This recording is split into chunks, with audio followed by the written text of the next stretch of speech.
जिल्हा परिषदेच्या सीओ मनीषा आवाळे यांच्या हस्ते शासकीय ध्वजारोहण संपन्न झालं। जिल्हा परिषदेत देशाच्या प्रजासत्ताक दिनानिमित्त जिल्हा परिषदेच्या प्रशासक व मुख्य कार्यकारी अधिकारी मनीषा आवाळे यांच्या हस्ते ध्वजारोहण करण्यात येऊन मानवंदना देण्यात आली। प्रारंभी छत्रपती शिवाजी महाराज यांच्या पुतळ्याचं पूजन सीओ मनीषा आवाळे यांच्या हस्ते करण्यात आलं। त्यानंतर सीओ मनीषा आवाळे यांच्या हस्ते ध्वजारोहण करण्यात आलं। शालेय विद्यार्थ्यांनी राष्ट्रगीत सादर केलं। देशभक्तीपर घोषणांनी आसमंत दणाणून गेला। शालेय विद्यार्थ्यांनी यावेळी देशभक्तीपर गीतं सादर केली। यावेळी सीओ मनीषा आवाळे यांनी सर्व महिला कर्मचारी, पुरुष कर्मचारी यांना स्वातंत्र्य दिनाच्या शुभेच्छा दिल्या। दरम्यान सीओ मनीषा आवाळे यांनी सोलापूरकरांना शुभेच्छा देताना मागील 6 महिन्यात जिल्हा परिषदेमध्ये राबवलेले उपक्रम सांगत शुभेच्छा देखील दिल्या। यावेळी सर्व अधिकारी व पदाधिकारी उपस्थित होते। आज मला इथे येऊन 6 महिने होत आहेत जिल्हा परिषदमध्ये। मला आठवते की 15 ऑगस्टला आपण खूप छान एक शपथ घेतली होती प्लास्टिक मुक्तीची आणि गुटखा मुक्तीची, आणि त्याच्यानंतर एक चांगला परिणाम आपल्याला दिसतोय पूर्ण जिल्हा परिषदमध्ये।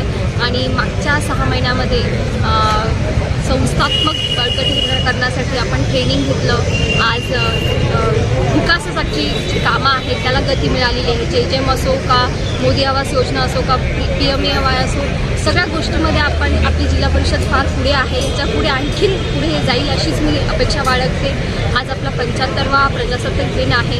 प्रत्येक सणासारखा हा सगळ्यात मोठा सण आहे आपल्या देशासाठी, आपल्या भारतासाठी, आणि तीच त्या सणाचीच उत्सुकता घेऊन आम्ही पुढची शपथ घेतोय।